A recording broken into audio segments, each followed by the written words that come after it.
Un saludo cordial a la audiencia en nombre de todos los participantes. Por parte de la Facultad de Estudios Superiores Cuautitlán de la Universidad Autónoma de México, me permito presentar a los integrantes del equipo: Joaquín Camacho, César González y Víctor Ramírez.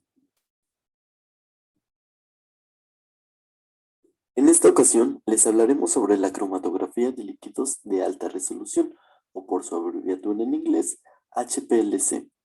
Esto aunado al tema de hormonas, por lo que será necesario puntualizar algunos conceptos claves que nos ayudarán a abordar el tema.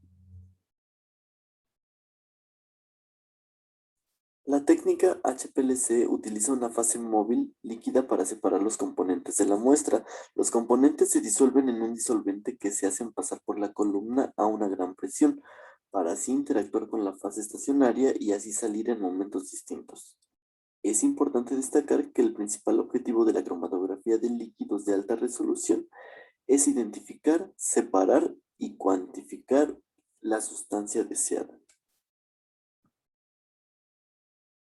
Sus principales características son la selectividad, que se refiere a la capacidad que tiene el instrumento de detectar ciertas sustancias y otras no.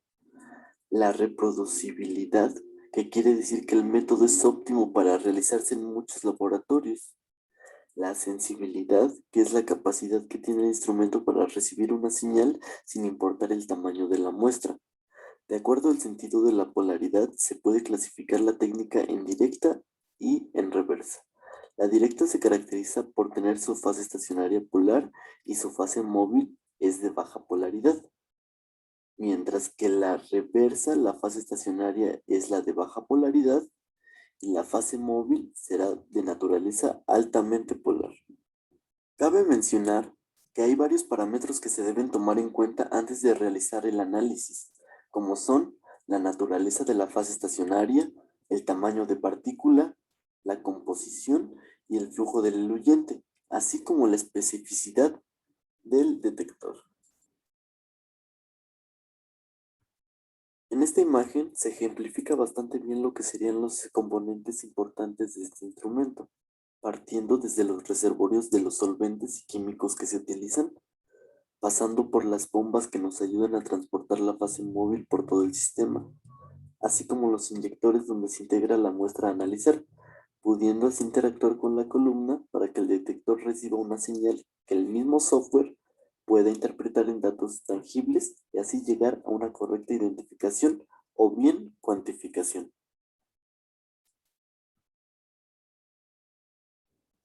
Detector de luz ultravioleta.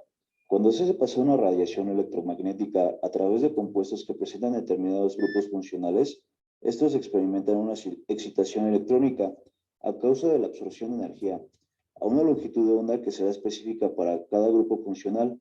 Esta energía provoca el paso del electrón desde el estado fundamental hasta un nivel de energía superior.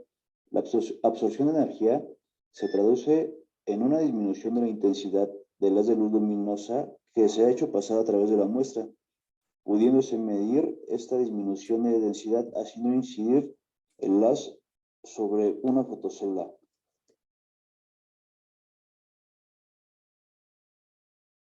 Los detectores empleados en HPLC se han diseñado, adaptado y perfeccionado con el fin de incorporar celdas de flujo que permitan medir bajas concentraciones de analito que hay en el líquido. Los distintos detectores se clasifican según se encarguen de medir una propiedad del soluto o de la disolución. La clasificación de los detectores es en absorbancia, fluorescencia, electroquímico, índice de refracción, conductividad, espectrometría de masas, FTIR y dispersión de luz. Cada uno de estos detectores tiene un límite de detección de masa.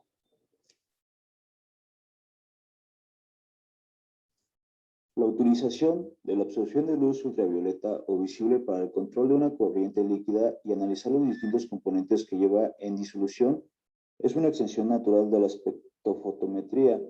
Al contrario de lo que ocurre con el índice de refracción, la absorción UV o visible es un parámetro específico para cada compuesto, ya que este debe representar una absorción adecuada en alguna región del espectro, o en su caso debe combinarse con un reactivo adecuado para formar un derivado que presente absorción.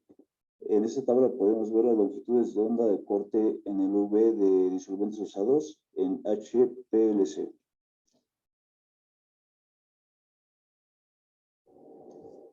Los campos de aplicación de HPLC son farmacia, antibióticos, sedantes, esteroides, analgésicos, bioquímica, aminoácidos, proteínas, carbohidratos y lípidos, en productos de alimentación, edulcorantes artificiales, antioxidantes, aditivos, productos de la industria química, aromáticos condensados, tensoactivos, propulsores, colorantes, contaminantes, fenoles, pesticidas, herbicidas y PCB, química forense, drogas, venenos, alcohol en sangre y narcóticos.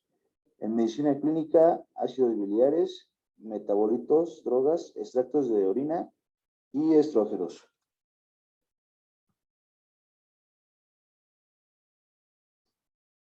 El HPLC es particularmente útil para la separación de materiales con grandes pesos moleculares que presentan una volatilidad muy baja y no pueden separarse mediante cromatografía de gases.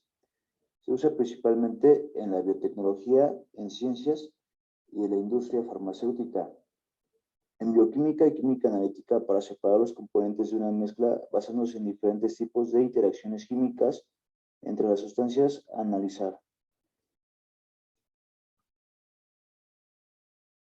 Las hormonas son sustancias elaboradas por las glándulas del cuerpo. Estas funcionan como mensajeras químicas que controlan numerosas funciones entre ciertas células u órganos, y dependiendo de su estructura química, se pueden clasificar en hormonas esteroideas y no esteroideas. Dentro de la familia de las hormonas esteroideas se encuentran tres grandes grupos: progestágenos, estrógenos y andrógenos, y en menor medida glucocorticoides, mineralocorticoides y vitamina D. Con la técnica de HPLC, estas familias de hormonas esteroideas son las que podemos cuantificar.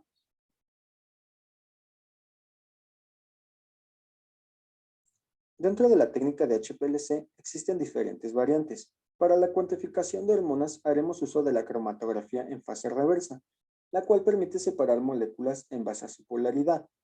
Es también llamada cromatografía de interacción hidrofóbica. En esta haremos uso de una fase estacionaria apolar y una fase móvil polar. La fase móvil polar puede ser hexano, cloroformo o isopropanol, y para la fase estacionaria podemos usar octilsilano. De esta forma podemos cuantificar hormonas. Para realizar la cuantificación de hormonas, es recomendable hacer uso de la muestra estrella del Laboratorio de Análisis Bioquímicos Clínicos.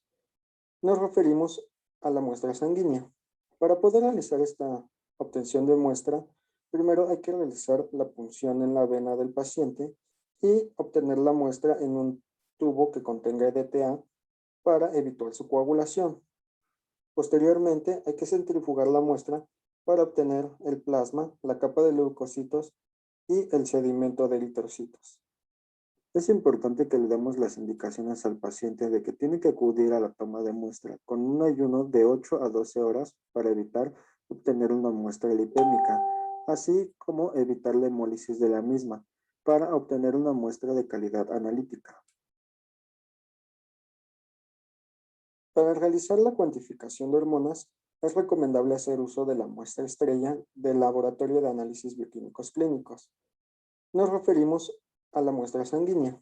Para poder realizar esta obtención de muestra, primero hay que realizar la punción en la vena del paciente y obtener la muestra en un tubo que contenga EDTA para evitar su coagulación. Posteriormente, hay que centrifugar la muestra para obtener el plasma, la capa de leucocitos y el sedimento de eritrocitos. Es importante conocer la composición de la sangre y las características físico-químicas de la sustancia que nos interesa cuantificar, en este caso, las hormonas, para que de esta manera, una vez realizada la centrifugación y obtenida las tres diferentes fases en el tubo, podremos identificar cuál es la porción que nos interesa. En este caso, el plasma, que es el que contiene las hormonas.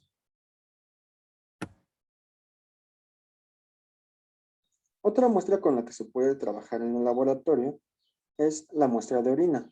Recordemos que su composición es 95% de agua, pero dentro del otro 5% se encuentra la sustancia que nos interesa cuantificar, que son las hormonas.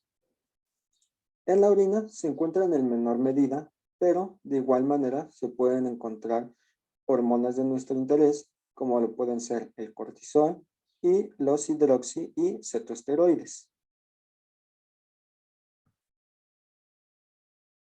Lo que concierne a los métodos de cuantificación, podemos realizar la técnica mediante estándar o patrón externo. En este caso, se construye una curva de calibración con patrones o estándares de concentración conocida. Se cuantifica la concentración del analito en la muestra, pero por comparación, ya que esto es a señal obtenida de dichos estándares. La curva analítica o de calibración es en donde se hace una estimación estadística, ya sea por interpolación o extrapolación. La adición de estándares es algo similar a la curva de calibración, solo que en esta se parte de una ordenada al origen distinta, ya que a la muestra se le estará añadiendo diferentes concentraciones de dichos estándares. El estándar interno se refiere a la utilización de una solución con naturaleza y características similares a lo que se quiere cuantificar, sin ser precisamente la misma sustancia. En la pantalla se ejemplifica el cromatograma utilizando el patrón externo. Los resultados gráficos que se obtienen de este método nos dan mucha información que pueden ser de gran utilidad al momento de identificar cada una de las sustancias presentes en la muestra.